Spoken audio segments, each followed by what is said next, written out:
104,6 MNC Trijaya FM, The Real News and Information. Badan Pengawas Pemilu atau Bawaslu berharap pemilu 2024 akan berlangsung aman, damai, bebas hoak alias informasi bohong dan tanpa adanya black campaign. Nah, harapan itu menurut Mbak Titi bagaimana? Apakah memang situasi dan kondisinya mendukung?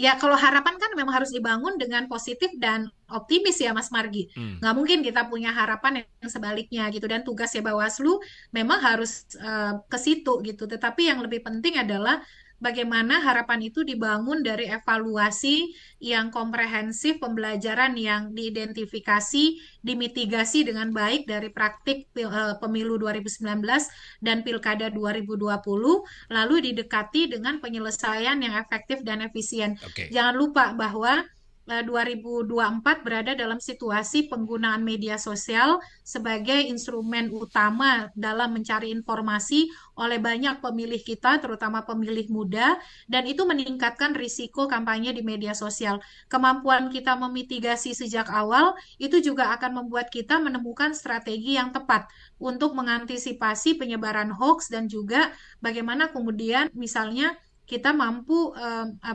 membangun ekosistem kampanye yang lebih sehat. Kita tentu belajar dari pemilu 2019 ketika banyaknya hoaks berita bohong bersebaran terutama di media sosial, kemudian juga banyaknya buzzer yang memanfaatkan dan menyebarkan informasi atau berita bohong atau hoaks ini terutama di media sosial untuk mempengaruhi masyarakat, bahkan untuk memprovokasi masyarakat. Bagaimana menurut Mbak Titi untuk pemilu kali ini?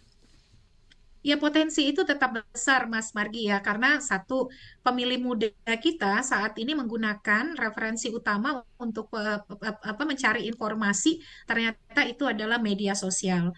Dan media sosial selama ini merupakan saluran atau medium yang paling banyak digunakan untuk menyebarkan informasi bohong ataupun hoax dan segala macam information disorder lainnya ya, penyimpangan informasi lainnya.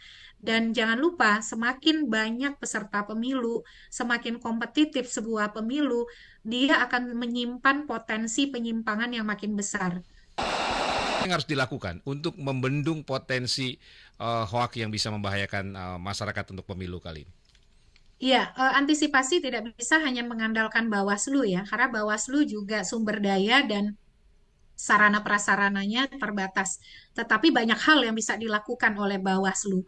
Antara lain bagaimana memastikan komitmen platform media sosial untuk juga ikut bertanggung jawab di dalam mencegah dan kemudian mengeliminir penyebaran hoax pemilu.